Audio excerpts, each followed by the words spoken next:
Di balik hingar-bingar kota, di antara riuh rendah pasar dan megahnya gedung pencakar langit, ada satu kisah yang terus berjalan, kadang terdengar, kadang tak terdengar.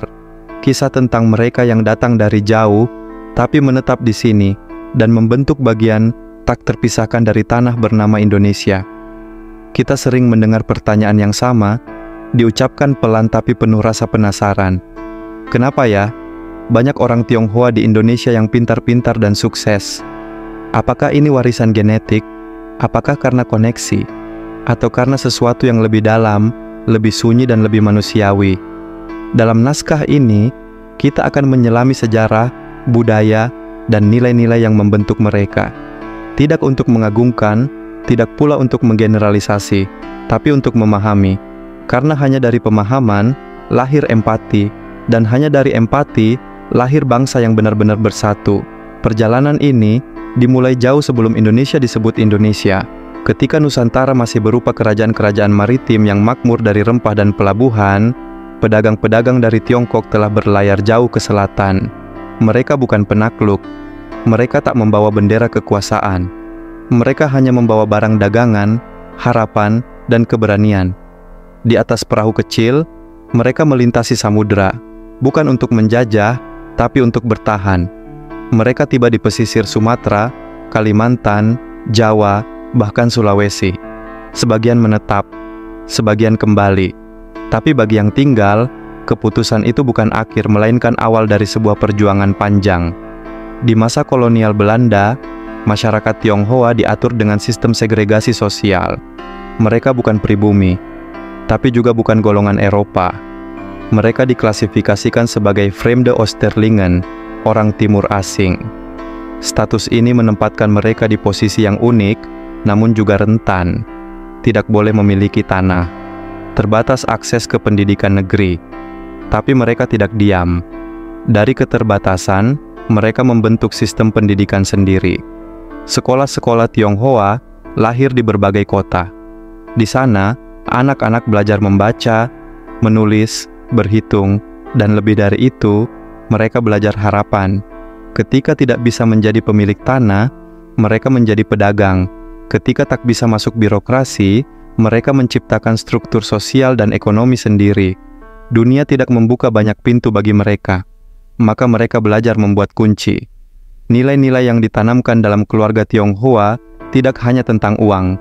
Mereka mengajarkan kesabaran, hormat kepada orang tua, pentingnya pendidikan, dan yang paling penting, konsep tanggung jawab lintas generasi. Anak tidak dilihat sebagai individu semata, tapi sebagai bagian dari rantai sejarah keluarga. Orang tua bekerja bukan hanya untuk hari ini, tapi untuk masa depan anak. Dan anak-anak tumbuh dengan beban manis itu, untuk membalas pengorbanan orang tua, dan memastikan generasi berikutnya tidak kembali ke titik awal.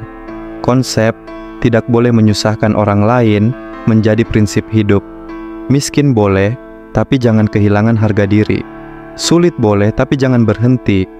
Mereka bekerja bukan karena rakus, tapi karena sadar. Jika berhenti, tak ada jaring pengaman, tidak ada warisan sosial, tidak ada privilese historis. Semuanya harus dibangun sendiri. Dan membangun bukan pekerjaan satu hari, bukan pula tugas satu orang. Ini proyek hidup, proyek keluarga, proyek peradaban kecil. Karena itu, toko dibuka subuh, usaha dirintis bahkan saat tak ada jaminan balik modal, dan semua anggota keluarga ikut ambil bagian. Anak-anak belajar menghitung uang bukan dari sekolah, tapi dari meja kasir toko kecil keluarga. Satu hal yang hampir pasti ditemui di setiap keluarga Tionghoa, dorongan ekstrem terhadap pendidikan. Bagi mereka, gelar bukan lambang status, tapi kunci pembebasan. Pendidikan adalah satu-satunya alat yang tidak bisa dicuri, dirampas, atau diwariskan begitu saja. Ia harus diperjuangkan. Maka sejak kecil, anak-anak didorong untuk belajar, kadang bahkan terlalu keras. Tapi semua itu lahir dari cinta yang bentuknya berbeda. Cinta yang ingin melihat anak berhasil di dunia yang keras. Dan di balik semua itu, tersembunyi filosofi paling dalam, bahwa belajar adalah cara paling nyata untuk mengubah nasib. Dalam banyak momen sejarah Indonesia, etnis Tionghoa mengalami tekanan sosial, diskriminasi, bahkan kekerasan. Tapi dalam menghadapi semua itu, mereka memilih jalan yang jarang dipahami: diam, bertahan, dan beradaptasi.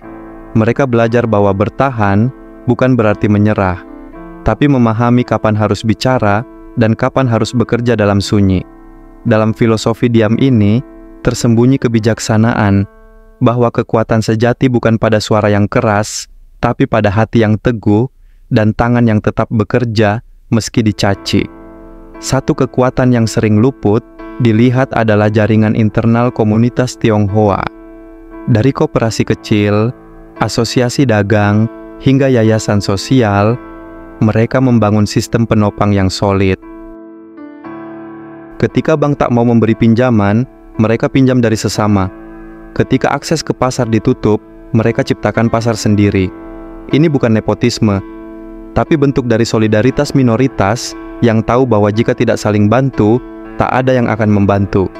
Dan dari jaringan kecil ini, lahirlah kekuatan besar yang tak selalu terlihat di permukaan. Hari ini, kita melihat generasi muda Tionghoa Indonesia yang berbeda.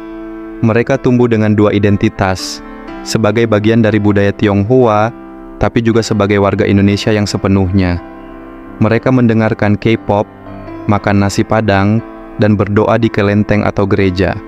Mereka tidak ingin eksklusif, mereka ingin inklusif. Tapi kadang, dunia belum sepenuhnya menerima. Disinilah pertarungan baru dimulai, bukan hanya untuk sukses secara ekonomi, tapi untuk diakui sebagai bagian utuh dari bangsa ini. Sukses bukanlah akhir dari perjalanan, karena dalam diri setiap individu ada keinginan terdalam untuk diakui, diterima, dan dihargai. Etnis Tionghoa di Indonesia telah membuktikan bahwa mereka bisa membangun, memberi, dan mencintai negeri ini. Tapi pengakuan sejati hanya datang dari pemahaman, dan pemahaman hanya lahir jika kita mau mendengarkan, bukan dengan prasangka, tapi dengan kesediaan untuk melihat bahwa di balik setiap toko yang makmur ada sejarah panjang perjuangan. Di balik setiap keluarga yang sukses ada cerita panjang air mata dan pengorbanan. Mereka tidak berbeda darahnya, tidak lebih cerdas sejak lahir, tapi mereka diajari untuk tidak mengandalkan keberuntungan. Mereka tahu dunia bisa tak adil, maka mereka belajar menjadi adil terhadap diri sendiri. Disiplin, hemat, bertanggung jawab, dan dari semua itu, lahir apa yang kita sebut hari ini sebagai kesuksesan.